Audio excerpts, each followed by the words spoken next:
You are most welcome to Botswana.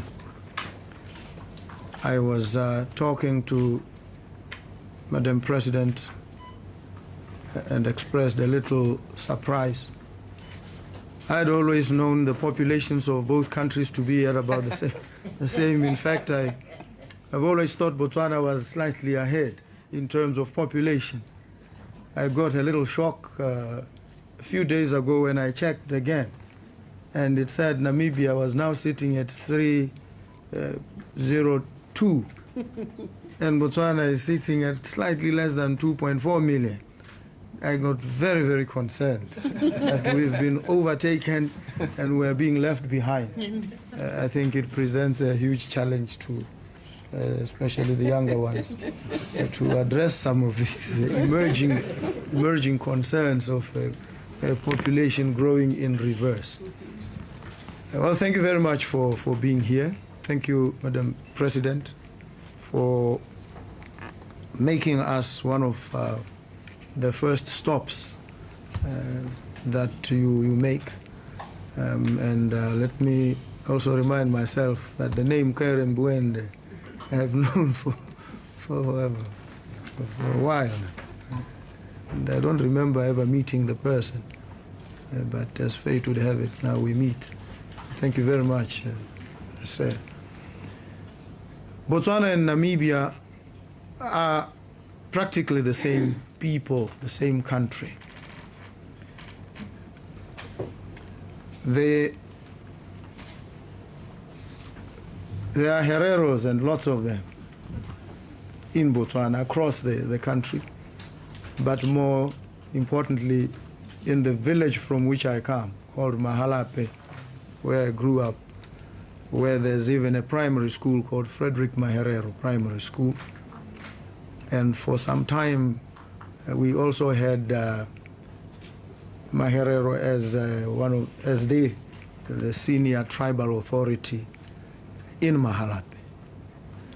And that must indicate to you the closeness, the affinities between our peoples, which are strong and which are deep. We still have we have a ward in Mahalape called Herero Ward, and so it's a very beautiful story of unity, of oneness, and we need to build on this. Those who fought for the liberation of Namibia remember fondly their sojourn in Botswana. Many stayed in Mahalape, many in Francistown, and some other parts of the country. Even President Nyoma passed through here and was facilitated by our people. And so we are the same nation, we are the same people. We now must build from these historical, social connections, economic ties that bind us strongly together, and we must grow and develop together. Botswana and Namibia occupy an enviable position in the world, both countries, of presenting the second most unequal societies in the world. It's a serious blight on us. These levels of inequality mean that large sections of our populations in both countries are excluded from the mainstream economy, that they wallow in poverty. Poverty, which is a species of alienation that alienates them from many of the benefits that society confers. And when they are excluded from enjoying the benefits of community, of citizenship, of belonging, it presents a big challenge to our governments to us all. We therefore must work together, find zones of aggregation where we can pool both our talents, skills, and our numbers to generate economic activity and economic benefits for our people. We have begun. Even our predecessors in the offices that we now occupy had started some steps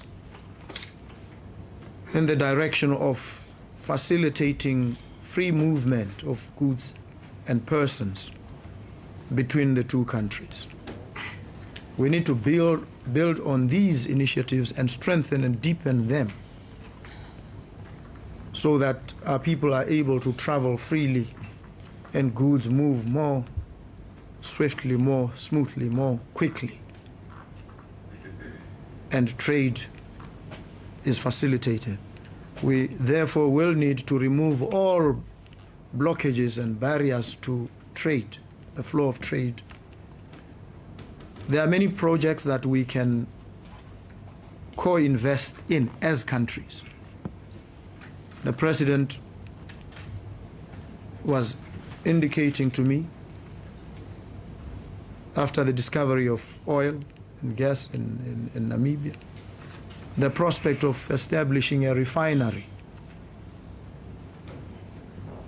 which on some advice would not be viable because of the size of the population, but becomes viable if we take the population as not just the people of Namibia, but the people of this sub-region, more pointedly, and the people of the African continent more broadly. And so this aggregation, this bringing together of our numbers helps us to fortify our economies against the extraneous shocks to which these economies will increasingly be subjected in the unfolding political landscape.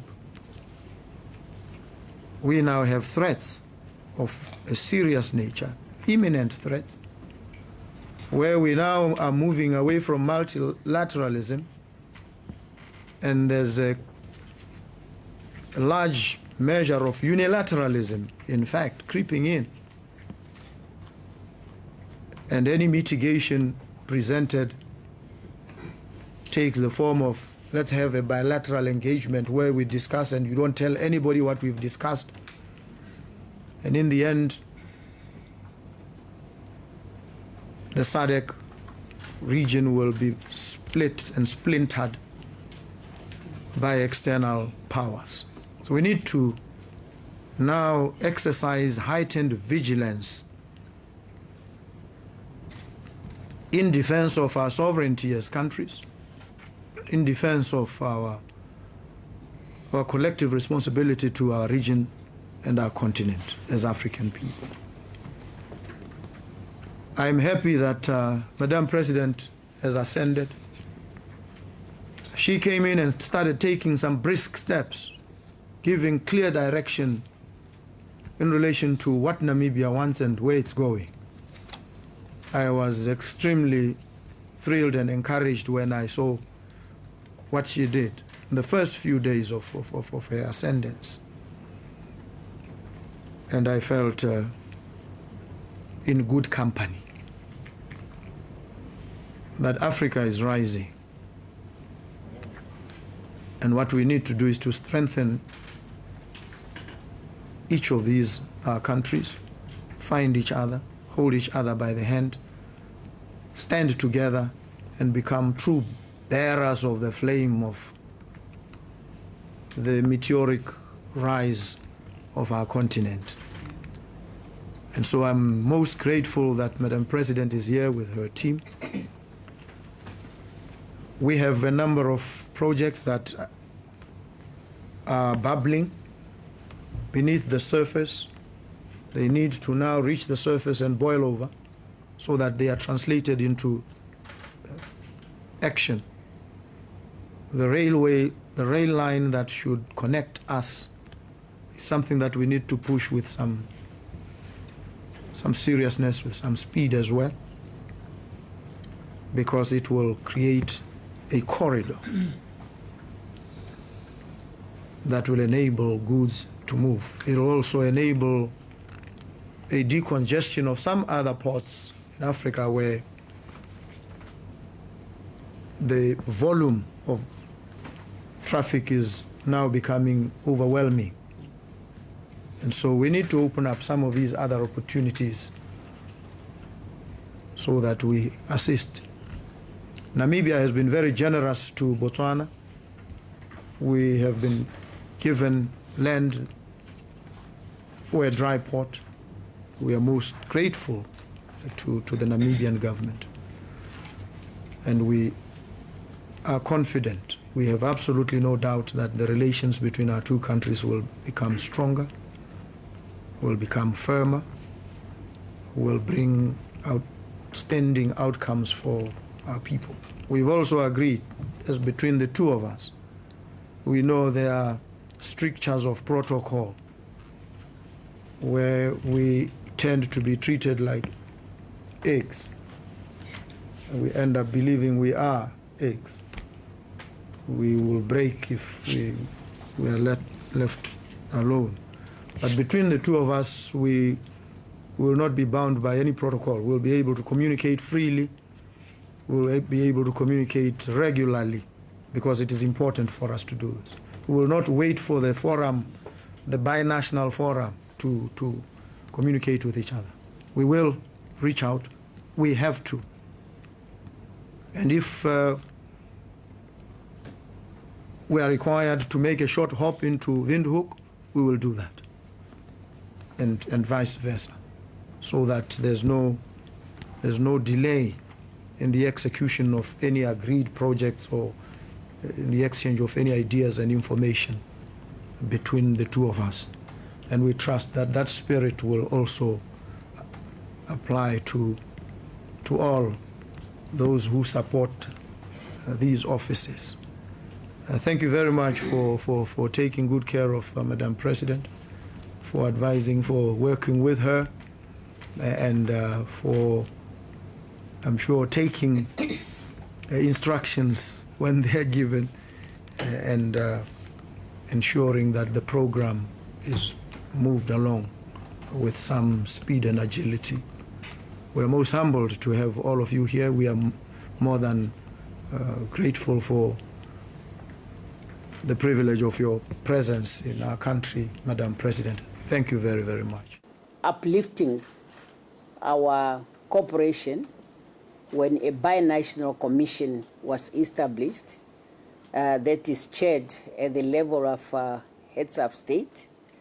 It had its first session here in Botswana, and now Namibia has to host the second session this year. And as I've informed you, Mr. President, I will definitely, through our ministers of international relations, we have to agree on the date for us to have that meeting in the course of this year to make sure that we follow up on the programs that have been agreed upon. You are right that the unequal society in our country is unacceptable, which is a result of high unemployment, which is affecting our young people. In Namibia, 44.4% of our young people are unemployed. And we are not taking this very lightly. And therefore, our projects that we can jointly embark upon, no doubt they will have a significant impact into our economy, thus making it possible for us to reduce the unemployment, which means reducing poverty, and by implication, to reduce the gap between the have and the have-not. We have a responsibility towards our people in our individual countries, in the sub-region SADC, and Africa as a whole.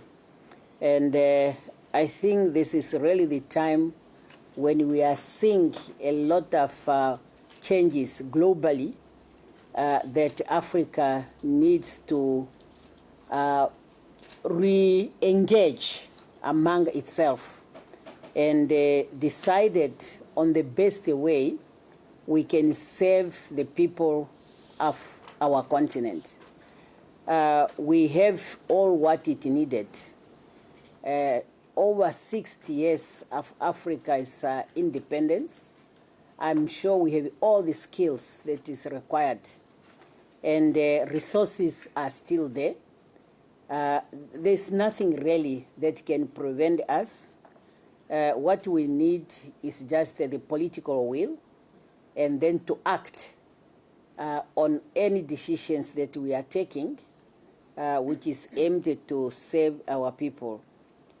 Yes, Namibia and Botswana, we agree to continue strengthening our cooperation.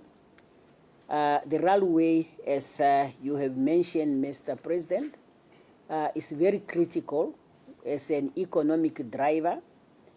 Now that Namibia has oil and gas, we cannot claim this to be a Namibian resources.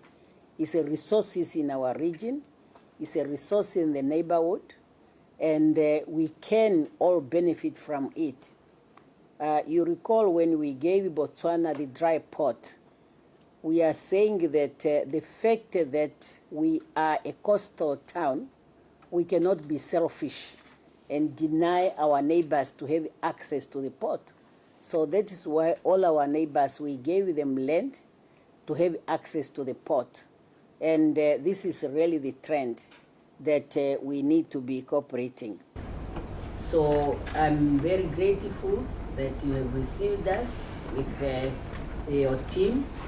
And really, I just want to confirm for them to know that don't complain when we have to manage the countries in the way we feel is necessary for the citizens of these two countries.